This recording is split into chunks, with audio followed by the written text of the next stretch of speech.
আসসালামু আলাইকুম রহমতুল্লাহ। প্রিয় দর্শক, আমি উপস্থাপন করব উমরা ও হজ যাত্রীদের প্রয়োজনীয় আসবাবপত্র সম্পর্কে, যেগুলো তাদের সাথে নিতে হয়। সেগুলো হলো: নাম্বার 1, পুরুষের জন্য এহরামের কাপড় অন্তত 2 সেট, 2.5 গজ করে 2 টুকরো এবং 3 গজ করে 2 টুকরো। কাপড় অবশ্যই সাদা হবে, কাপড় সুতি হলে ভালো হয়। নারীদের জন্য সেলাইযুক্ত স্বাভাবিক পোশাকই এহরামের কাপড়। টাকা বা ডলার রাখার জন্য এহরামের কাপড়ের নিচে কোমরে পড়ার মতো কাপড়ের একটি তহবিল বা ব্যাগ। নাম্বার 3, ব্যাগ একটি, পাসপোর্ট, টিকিট, হজ গাইড ইত্যাদি রাখার জন্য। নাম্বার 4, বিছানার চাদর 2টি। নাম্বার 5, গায়ের চাদর 1টি, শীত নিবারণের জন্য। নাম্বার 6, হালকা বালিশ অথবা পাম্প বালিশ সহ একটা হালকা বেডিং। নাম্বার 7, লুঙ্গি 2টি, গেঞ্জি 4টি, পাঞ্জাবি 4টি ও পায়জামা 4টি।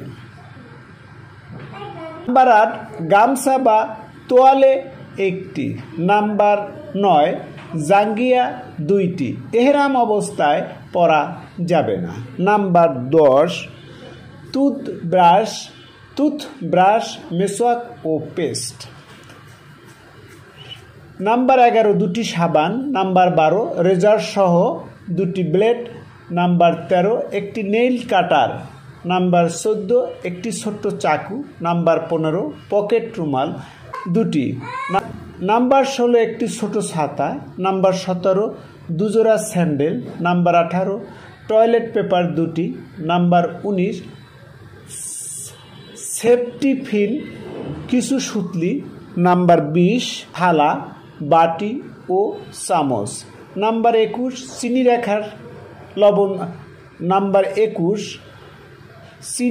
চিনি বা লবণ রাখার পাত্র। নাম্বার 22, একটি ডায়েরি, 2টি কলম। নাম্বার 23, কোরআন শরীফ। নাম্বার 24, মহিলাদের জন্য বোরকা। নাম্বার 25, জুতা স্যান্ডেল রাখার জন্য কাপড়ের ব্যাগ। নাম্বার 26, জরুরি ও প্রয়োজনীয় ওষুধ। নাম্বার 27, হজ গাইড ও ধর্মীয় বই। নাম্বার 28, চশমা ব্যবহার করলে অতিরিক্ত চশমা। প্রিয় দর্শক, আপনি যদি আমাদের চ্যানেলে নতুন হয়ে থাকেন তাহলে অনুগ্রহপূর্বক আমাদের চ্যানেলটি সাবস্ক্রাইব করুন ও আমাদের ভিডিওগুলো লাইক, শেয়ার ও কমেন্ট দিয়ে আমাদের পাশেই থাকুন। এতক্ষণ ভিডিওটি দেখার জন্য আপনাদের সকলকে ধন্যবাদ।